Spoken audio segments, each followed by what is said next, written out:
Good afternoon, ladies and gentlemen.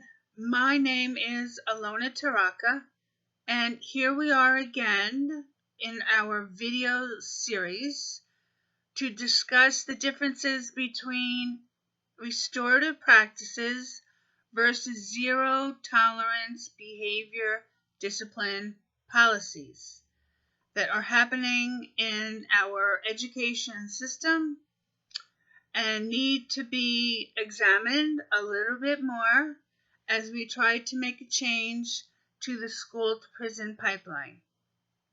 So let's continue with Dr. William Glasser's quotes. Social problem solving meetings, such as the one just described, are valuable to students and to the school. I suggest that all students in elementary schools or middle and high schools wishing to implement the meetings meet regularly during the week for a reasonable time to discuss the problems of the whole class and of individual students within the class. Both students and teachers should consider the class meetings as important as reading, history, or math. The social problem-solving meetings should be conducted according to the following guidelines that have proved effective both in the public schools and at the Ventura School for Girls, where I first used this technique. Quoting himself here. Although better guidelines may be developed as the meetings progress, the following should give a good start. All problems relative to the class as a group and to any individual in the class are eligible for discussion. A problem can be brought up by an individual student about him or herself or someone else, or by the teacher as she sees or he sees a problem occur. In a school with a unified faculty involved with each other and with all school problems, subjects for discussion can be introduced in any class by any student or by any teacher, either directly by note to the group or indirectly by an administrator with knowledge of the problem. In addition to school problems, problems that a child has at home are also eligible for discussion, and if the child and or the parents wish to bring them up. It is important, therefore, in class meetings for the teacher, but not the class, to be non-judgmental. The class makes judgments, and from these judgments works toward positive solutions. The teacher may reflect the class attitude, but she or he should give opinions sparingly and make sure the class understands that he or her opinions are not law.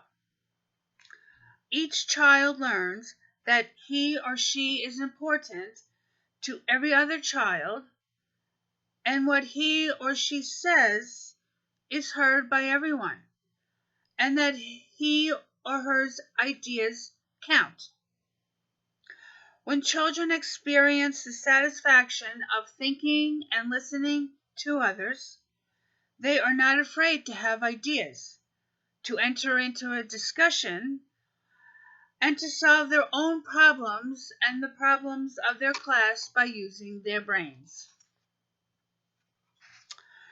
Once an atmosphere of thinking, discussing, and problem solving is established, and it can be established rather quickly, situations that ordinarily would cause serious disturbances in class and that might cause a child to be sent to the principal's office can be handled effectively within the class. Children learn that their peers care about them. They learn to solve the problems of their world. Then it is easy to accept the teacher who says, we have a problem. These two boys are fighting. At our next class meeting time, we are going to discuss this fight, but now would the boys be willing to stop fighting and wait for the next meeting? This simple request has proved to be effective. The boys stop fighting and wait because they know there is a reasonable alternative to their misbehavior, a solution from the meeting. When they believe that even if they stop fighting, they will be punished or expelled from the class, they often continue to fight because the alternatives offered aren't any better than fighting. Classroom meetings can serve to siphon off steam in the class by providing a better alternative. Once the problem is dissipated before the meeting and the children agree it would be a waste of time to discuss it. The availability of the meeting allowed the children to use the normal ways children have to solve problems. Meetings should always be conducted with the teacher and all the students seated in a tight circle. This seating arrangement is necessary if good meetings are to occur. The principal works with the child in a non-punitive problem-solving way. Using the class meeting, the child has a built-in entree to return to class. As the procedure becomes operational and the children see that it works, they are happy to use it because it makes their lives easier. The whole disciplinary structure of a school should revolve around the class meeting. And this environment that then is created within the school may be evident towards proving the policy feedback theory. Now, the policy feedback theory is applied or can be applied to any organization and its environment. When a policy is passed within that organization and it's applied, then we receive a change in the human behavior. And when that happens, the whole environment of the organization changes as a response to the change of the human behavior. Classroom meetings are the foundation of the peace room. In the peace room, classroom meetings are considered to be talking circles as influenced by Native American culture. When everyone is seated in the talking circle, we then use a talking stick to go around the circle to each participant when they are ready to talk to others in the circle, thus creating a safe and trusting environment for others to listen without judgment.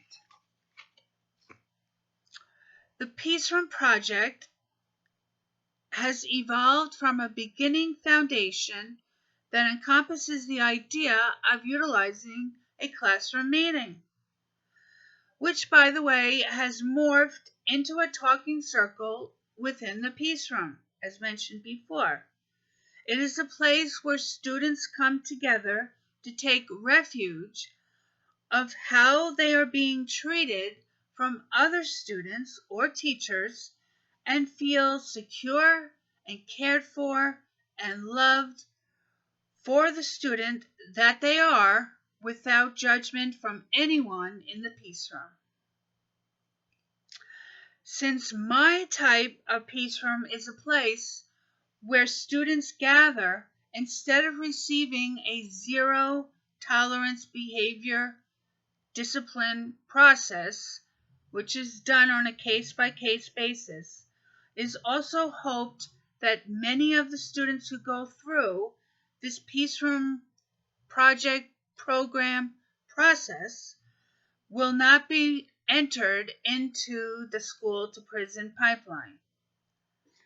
These peace rooms are first and foremost one of the most innovative trends in the field of education that can contribute to social change, more specifically within the criminal justice system.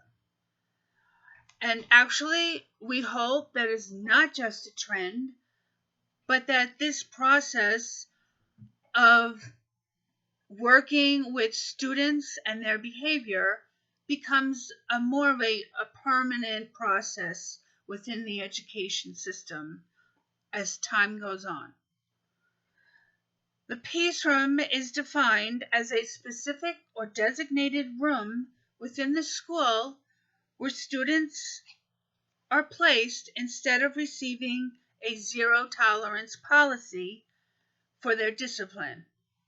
It is instead a restorative practice that is much less harsh on the student and is proven to benefit the students, the teachers, the administrators, the parents, and the community simultaneously.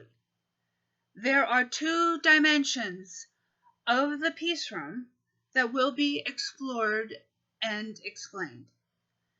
The first one is the environment as related to the policy feedback theory, and the second one is the curriculum.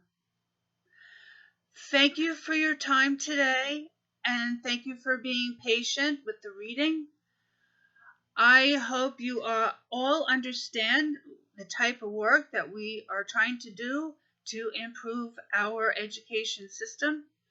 And if any one of you has any questions regarding this topic, please feel free to call me at 631-471-0634. I wish you good luck in the coming school year and be safe. Thank you for your time today.